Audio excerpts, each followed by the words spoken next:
considering a transition.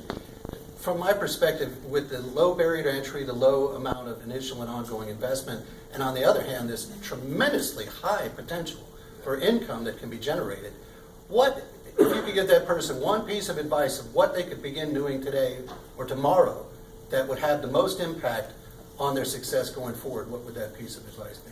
Lead generate. Could you expand upon that?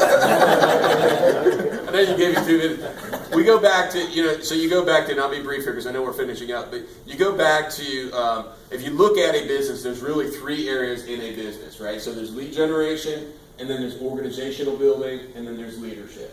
Okay, so as somebody that's just starting off in business, and this is any business, the first thing that you're going to be focusing on is getting business. Okay, and then I already mentioned, as you get more business, you become better skilled and better crafted at your business.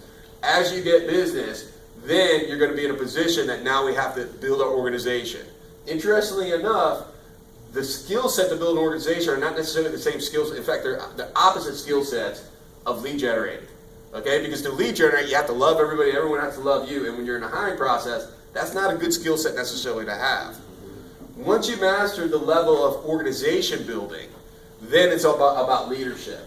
And gratefully, many of the skills for leadership, though it can be learned and developed, are also the same skills as the lead generation, right? So it's sort of like once you learn how to build an organization, then you go back to, okay, now I can utilize my natural skill set of leading. But going back to be brief and succinct and clear, the one thing in our business that any agent should and could focus on that will make everything else either easier or unnecessary would be lead generation.